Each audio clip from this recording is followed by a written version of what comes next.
Meus amigos, no meio dessa Semana Santa, no aniversário da morte de Jesus, que no fim da sua carreira terrestre, aos 33 anos,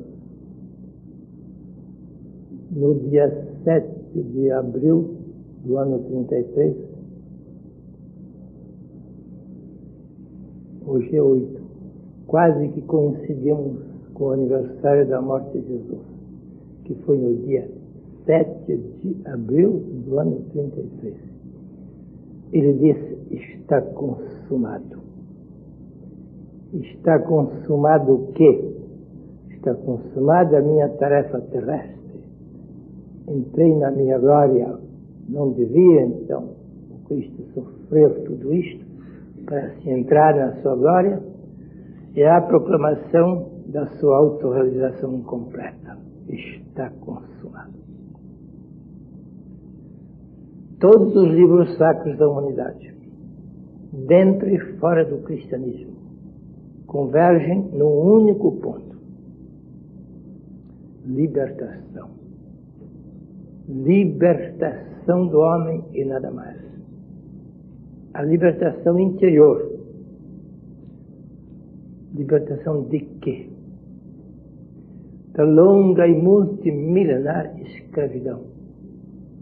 O nosso eu divino, desde o tempo do Gênesis, foi escravizado pelo nosso ego humano. O sopro de Deus foi escravizado pelo sibilo da serpente, segundo a linguagem simbólica de Moisés. A serpente prevaleceu contra o sopro dos Elohim, das potências criadoras. Este é o conteúdo de todo o Gênesis. E desde aquele tempo, milhares de anos atrás, continua. O nosso eu divino ainda não conquistou a sua liberdade. Está em luta ainda com o nosso ego humano. Nas nossas verdades eternas da alvorada, o número 16, que é o último, diz assim: eu afirmo a soberania da minha substância divina sobre todas as tiranias das circunstâncias humanas. As circunstâncias humanas são o nosso ego. A substância divina é o nosso eu. Esse é o nosso supremo ideal de autorrealização. Afirmar a soberania da nossa substância divina contra todas as tiranias das circunstâncias humanas. E estas tiranias das circunstâncias humanas são muito grandes. A tirania material, a tirania sexual e a tirania social. 3 exércitos contra nós. E estes exércitos têm que ser derrotados pela soberania do nosso eu divino. Todas estas tiranias das circunstâncias humanas, tirania material da propriedade, tirania sexual e tirania social. No tempo do Gênesis só existia uma tirania, a tirania sexual. A tirania material da possessividade não existia. O homem não tinha ainda propriedade nenhuma, não tratava de dinheiro nem nada. Portanto, não podia mencionar a tirania material. Também não existia tirania social. A tirania social é a última das nossas tiranias de hoje. Nós somos vítimas da opinião pública. Somos vítimas da imprensa. Somos vítimas do cinema. Somos vítimas do rádio e, ultimamente, vítimas da televisão. É a tirania social. Eles impõem o que nós devemos pensar e fazer. Nós vivemos num terrível halodeterminismo não temos nenhuma autodeterminação. A sociedade manda, a moda manda, a imprensa manda, o cinema manda, a rádio manda, a televisão. Nós estamos imbuídos de ideias de sociedade e não temos nenhuma autodeterminação própria. Esta é a última das nossas tiranias sociais. Bem, mas no tempo de Gênesis não existia tirania social e não existia tirania material de possessividade. Só existia uma grande tirania. Quando o homem emergiu do mundo animal e adquiriu um pouco de inteligência, a sua inteligência superou o instinto e a inteligência o pervertiu. O animal faz procriação por amor à procriação, usa o sexo por amor aos filhos. Isto é do tempo do instinto. Mas quando nasceu a inteligência, que Moisés chama a serpente sugeriu uma perversão do instinto sexual. Mostrou que o instinto sexual podia ser um fim em si mesmo.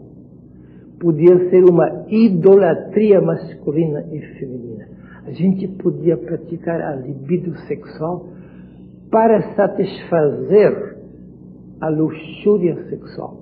Isto a inteligência sugeriu à primeira mulher e a mulher sugeriu ao primeiro homem, e aí houve a primeira tirania da humanidade.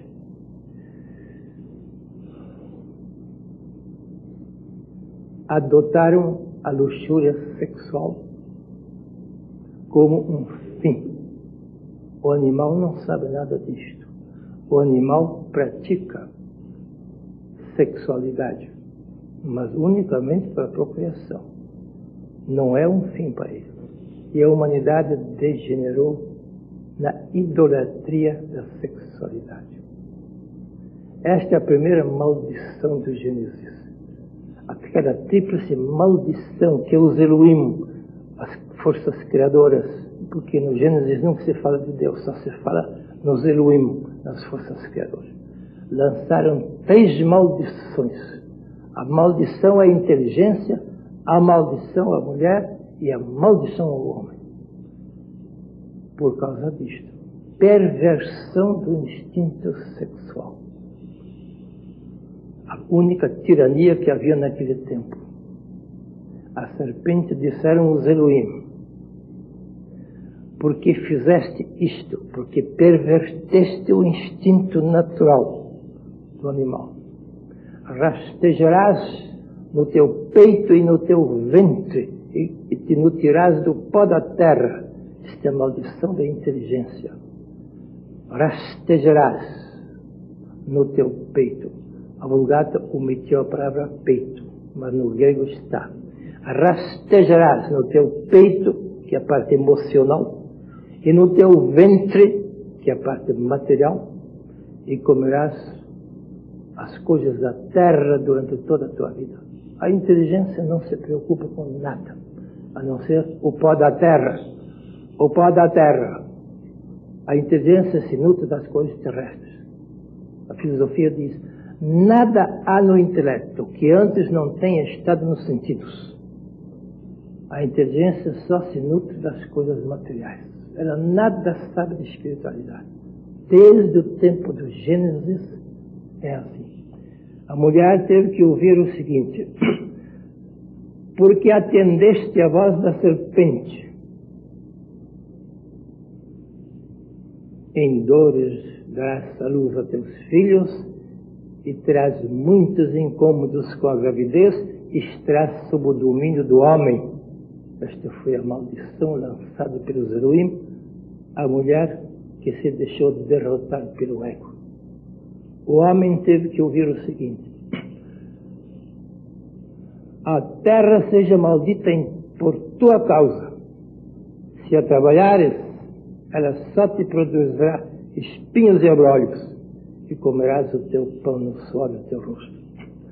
Esta tríplice maldição vem desde o tempo do Gênesis. Por quê?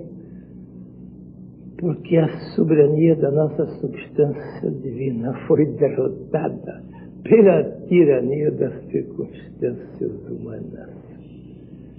E o primeiro filho que nasceu do primeiro casal, Caim, vejam que tarado, o primeiro homicida da humanidade.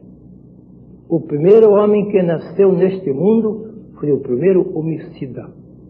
Matou seu irmão Abel por nada, só por inveja. Veja como saiu tarado o filho de Adão e Eva, porque eles não observaram a soberania da sua substância divina, mas sucumbiram à tirania das circunstâncias no plano sexual. É estranho. Ninguém compreende o que é que os Elohim queriam dizer com as misteriosas palavras. Crescei e multiplicai-vos. E quando eles se multiplicaram, uma terrível maldição sobre eles. Mas os Elohim não queriam dizer crescei fisicamente, pois eles eram adultos, não eram crianças. Eram em estado perfeito de adultez núbil e não precisavam crescer para se multiplicar. Os Elohim não mandaram crescer fisicamente, mandaram crescer espiritualmente. Aliás, no texto grego está claramente: engrandecei-vos e depois multiplicai-vos. Engrandecei-vos estará, espiritualmente. Chegai à altura da vossa humanidade. Vós não sois mais animais. Deixastes de ser animais, não sois simplesmente macho e fêmea. Vós sois seres humanos e deveis multiplicar-vos como seres humanos. Esta possibilidade está implícita nas palavras dos Elohim, que o homem devia subir a um plano superior de procriação. Ele devia procriar-se, mas não animalisticamente, mas hominalmente, humanamente. Isto o homem não fez, até hoje não fez. Há exceções. De vez em quando aparece uma fecundação não animal. Em todos os países se fala em Virgem-Mãe, não só no cristianismo. Em todos os povos se mencionam grandes seres humanos que nasceram humanamente e foram concebidos humanamente e não animalisticamente. Moisés provavelmente não foi concebido animalisticamente. Nada se sabe de pai nem de mãe de Moisés. De muitos dos grandes iniciados do Oriente, sobretudo do Oriente, se diz o mesmo. Foram concebidos astralmente, bioplasmicamente, não pelo contato físico. Foram concebidos através de homem e mulher, mas sem contato físico, mas através de contato astral, ou como diz a ciência de hoje, de distância bioplásmica. Em Jesus, isto é claramente expresso nos evangelhos de Mateus e Lucas, e até João menciona.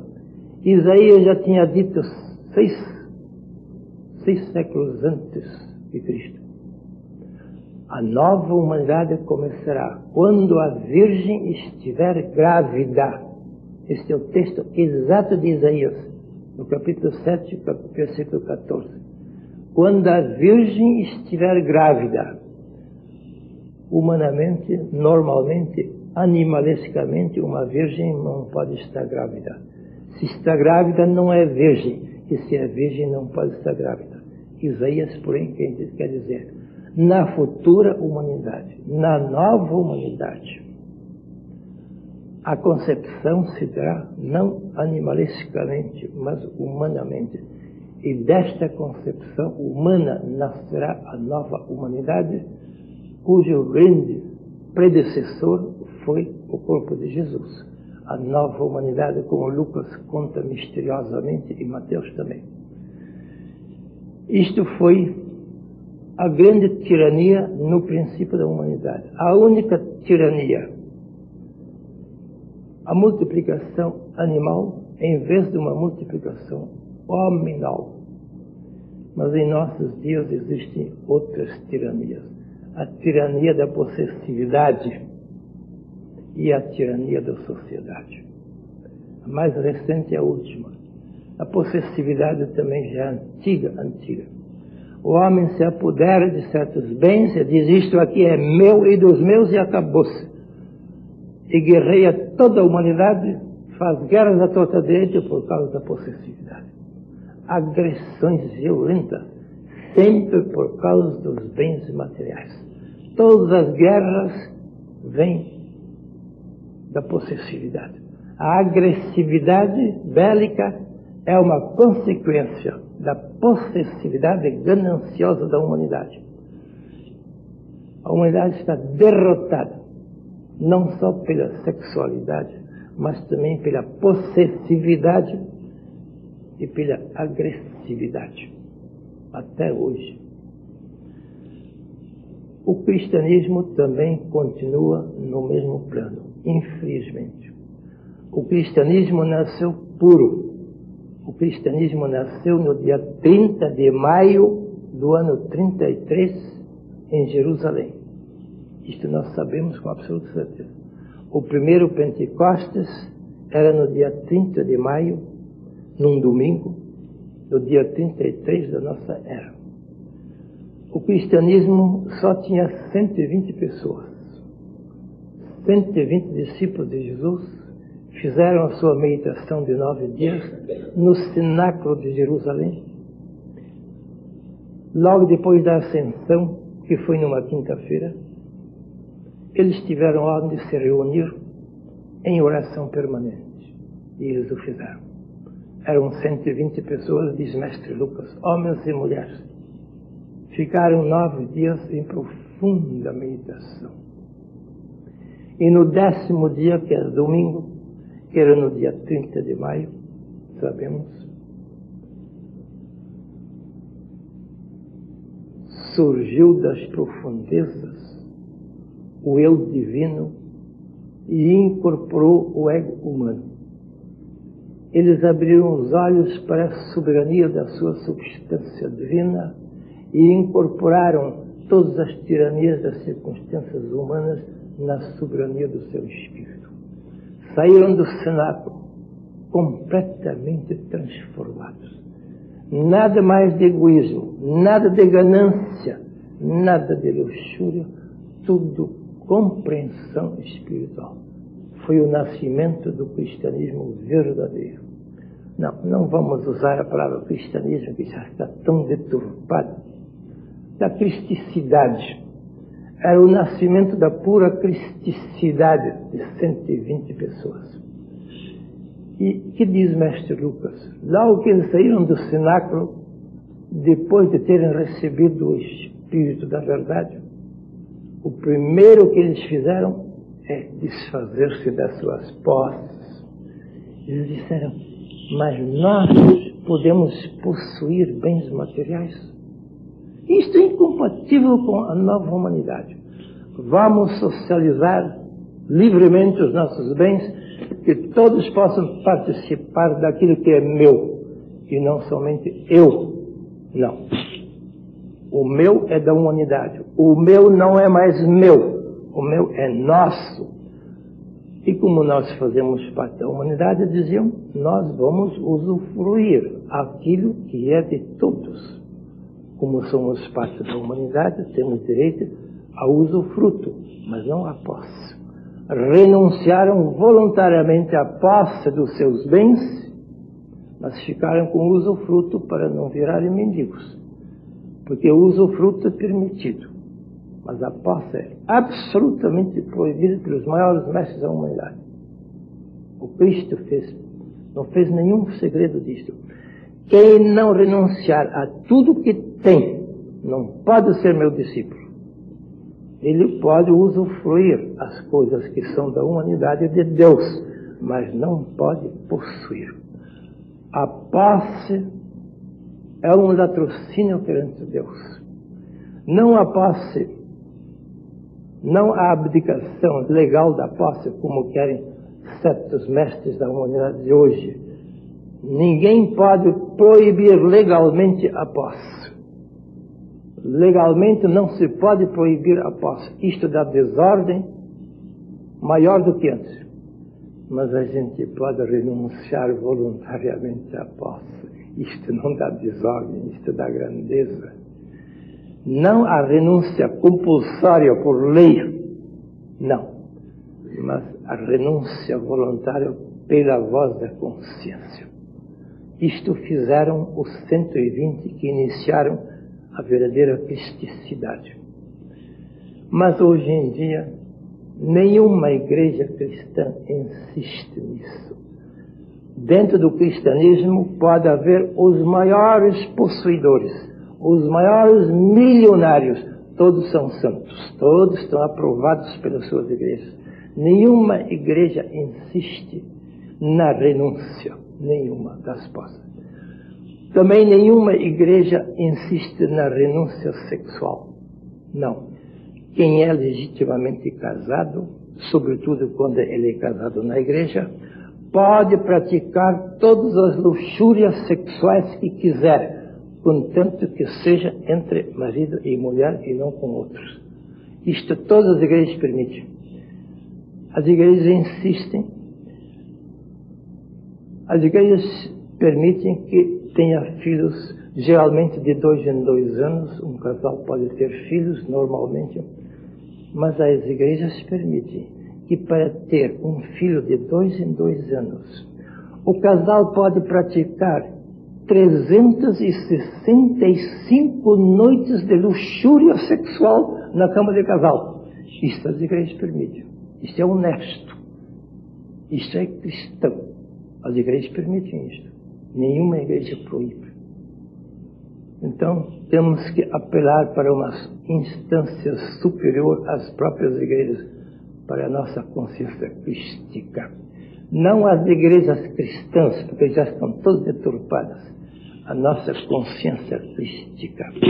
A nossa consciência crística não permite 365 noites de luxúria sexual para ter um filho de 2 em 2 anos.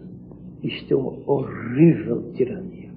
Isto é uma idolatria universal dentro do próprio cristianismo. O cristianismo não insiste na renúncia à propriedade. O cristianismo não insiste na renúncia à luxúria sexual. Degenerou em 2000 anos. Então temos que apelar para a nossa consciência. E de vez em quando alguém apela para a sua consciência crística, mesmo fora do cristianismo. Ainda em nossos dias aconteceu isto lá na Índia.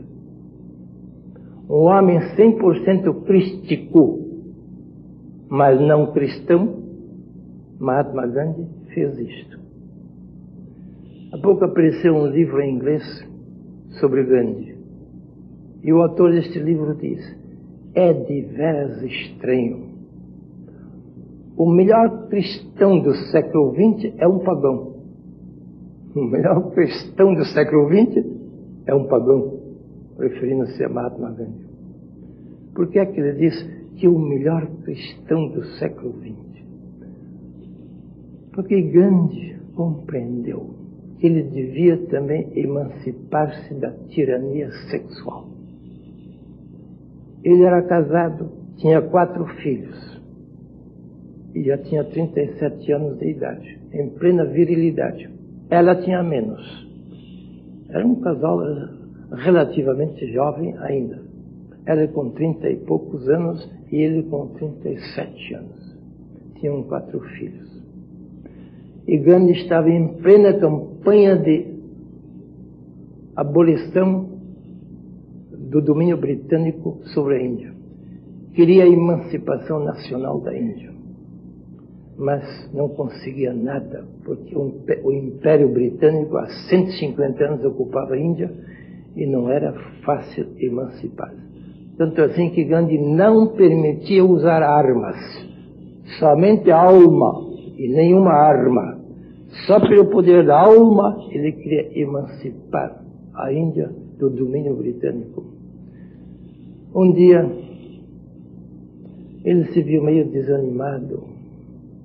E a mulher perguntou por que estava tão desanimado. Se era por causa do fracasso da emancipação nacional da Índia. Não, ele disse, não é por causa disto. Estou desanimado porque nem me libertei a mim mesmo. Eu quero libertar 500 milhões de hindus do domínio britânico. Que pretensão é esta? Se eu nem me libertei a mim mesmo, como é que eu vou libertar os outros? E a mulher disse, como é que não te libertaste de ti mesmo? Já renunciaste a todos os bens? Nós não temos mais nada praticamente. Temos apenas o absolutamente necessário para poder viver. Não temos riqueza nenhuma. Já renunciamos a tudo. Bem, disse Gandhi, eu renunciei às posses, mas eu não renunciei à minha pessoa. Não tenho posses, mas ainda sou escravo de mim mesmo. Estou escravizado por mim mesmo. Como, disse ela, como é que estás escravizado por ti mesmo? E Mahatma Gandhi disse, nós não temos 4 filhos? Temos. E nós não resolvemos não ter mais? Resolvemos sim. E por que é que estamos vivendo como marido e mulher? E por que é que passamos noites em cama de casal quando não temos nenhuma intenção de procriar um filho? Não é isso uma horrível idolatria, uma tirania, uma escravidão que estamos praticando? Escravidão do nosso ego masculino e feminino? E ela ouviu em silêncio e disse, e agora, o que é que pretendes fazer? Que tal, disse Gandhi, se nós, a partir de hoje, vivêssemos, não nos divorciássemos, porque isso ia escandalizar o povo, mas se vivêssemos na mesma casa, mas não na mesma cama, se continuássemos a viver como irmão e irmã, em amor e amizade, mas não em sexualidade e libido, que tal não podíamos fazer isto?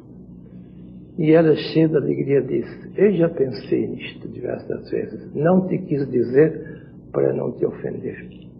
Estou de perfeito acordo. Então vamos viver como irmão e irmã no resto da nossa vida, na mesma casa, em amor e amizade, mas sem nenhuma libido sexual. Isto foi resolvido. Mahatma Gandhi conta isto na sua autobiografia, com toda a ingenuidade.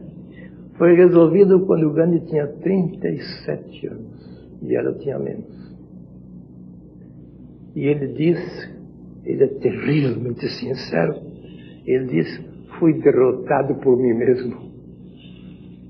Quis derrotar os ingleses, mas fui derrotado pelo meu próprio ego. Não consegui viver em abstenção sexual durante 3 anos. De 37 até 40 não consegui cumprir o meu voto. O fraco fui eu, ele disse. Dos 40 em diante ele disse, consegui. Ele, depois dos 40 anos, ainda viveu 39 anos. Ele foi assassinado com 79. Quer dizer que ele ainda viveu 39 anos em perfeita abstenção sexual, que eles chamam Brahmacharya, em celibato voluntário. E durante este período, ele conseguiu a emancipação nacional da Índia. Quando ele se emancipou de si mesmo, aí ele conseguiu a emancipação nacional da Índia. Porque o principal não é derrotar os inimigos de fora, o principal é mesmo derrotar o nosso inimigo de dentro, que é sempre o nosso querido ego. E assim ele conseguiu a libertação da Índia sem derramar uma gota de sangue. A única vez na história da humanidade que um grande país de 500 milhões e tanto de habitantes, depois de 150 anos de escravidão, declara a sua independência nacional sem luta, sem guerra, sem derramar uma gota de sangue, expulsa os ingleses não pelo poder das armas, mas só pelo poder da sua própria alma. Isto é um milagre da história. Nunca aconteceu em toda a humanidade coisa igual. É porque ele se tinha libertado de si mesmo. Quando eu li esta primeira vez, este heroísmo sobre-humano de Gandhi, que aos 40 anos consegue derrotar a sua luxúria sexual, fiquei admirado e pensei que era o máximo do poder espiritual. Enganei-me. Gandhi foi além disto. Ele conseguiu derrotar um outro inimigo ainda pior que o próprio sexo. Ele chegou ao ponto de uma absoluta inofendibilidade. Inofendível. No fim da vida, ele foi interrogado se tinha perdoado todas as injustiças que ele sofreu em grande quantidade durante a sua longa vida. Ele disse, não perdoei nada, porque nunca ninguém me ofendeu. O que é que eu tenho que perdoar? Perdoar quando se sente ofendido, mas eu nunca fui ofendido. Como é que um homem pode dizer tal coisa sem mentir? Eu não fui ofendido e nada tenho que perdoar. Porque perdão supõe consciência de ofensa. Se eu não tenho consciência de ofensa, não tenho nada que perdoar. Quando um vicioso é ofendido, ele se vinga. Este é o modo de reagir do vicioso, do profano. Quando o homem virtuoso é ofendido, ele perdoa. Esta é a reação do homem virtuoso. Mas há qualquer coisa além de vicioso e virtuoso. E Gandhi não era nem vicioso nem virtuoso. Estava além do vício da virtude. Por isso ele diz, eu nada tenho que perdoar. Ele simplesmente se acostumou a não se deixar afetar por nenhuma ofensa. A ofensa só pode afetar o ego. Nunca pode afetar o eu. O ego é água. O eu é luz. Quando nós pomos água pura em contato com o ambiente impuro, a água se torna impura, é sabido. Mas quando nós pomos luz pura em contato com o ambiente impuro, a luz nunca se torna pura. Ela sai tão pura como entrou. A maior impureza. A luz não aceita impureza. E nosso eu é luz. Vós sois a luz do mundo.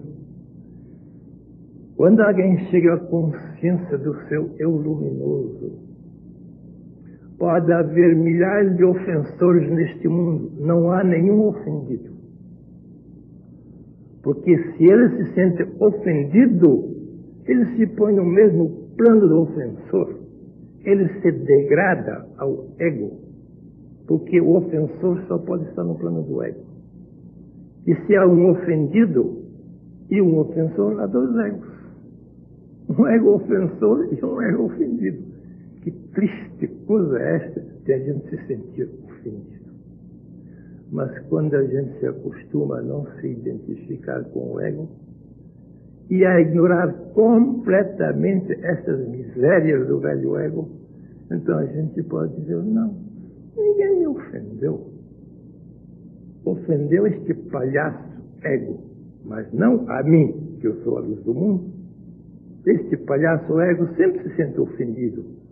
Ele se sente ofendido até quando não há ofensor. Ele até inventa ofensas. É incrível como o nosso ego gosta de inventar ofensas. Fulano me ofendeu. Ciclano me tratou com injustiça. Beltrano foi ingrato para comigo. Às vezes nada disto é verdade. Pura invenção de um ego. Mas o ego é louco por ofensa. Ele é terrivelmente ofendível.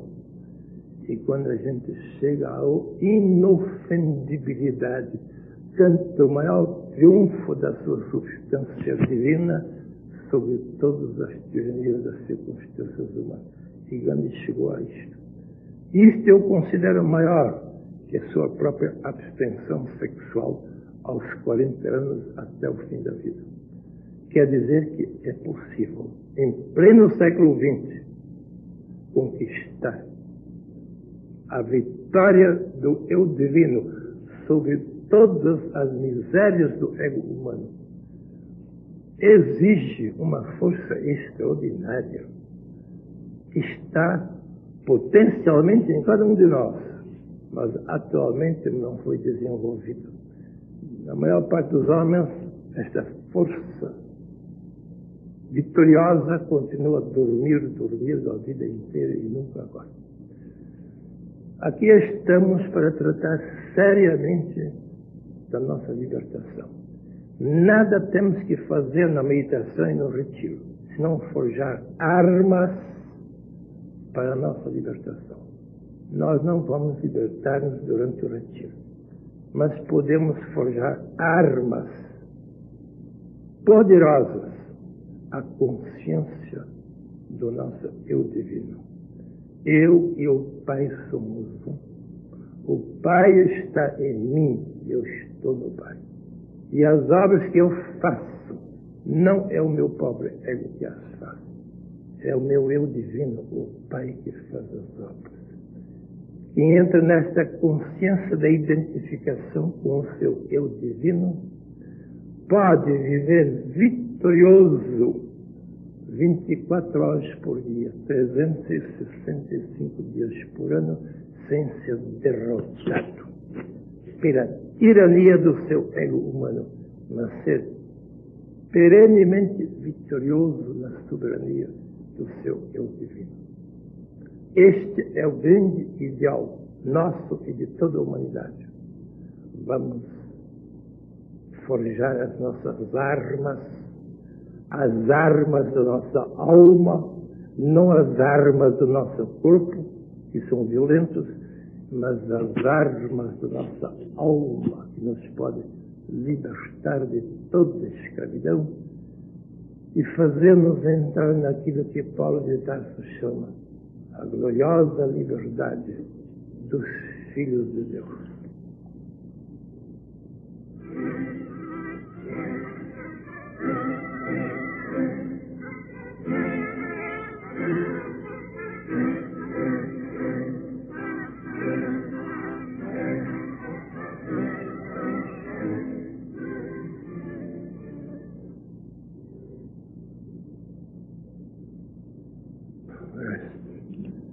Há quase 2000 anos, Divino Mestre,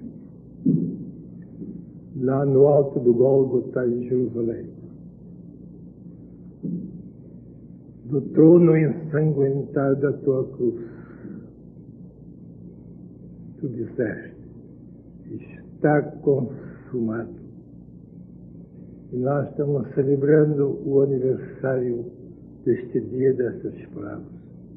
Está consumado. Pai, em tuas mãos entrego o meu espírito.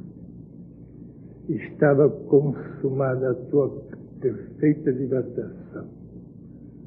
O teu ego humano muitas vezes queria impedir as glórias do teu eu divino.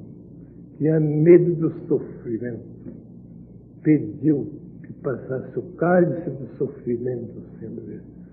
Mas o teu eu divino respondeu, mas não se faça a minha vontade, do meu ego humano. Faça-se a tua vontade, meu eu divino, meu Pai.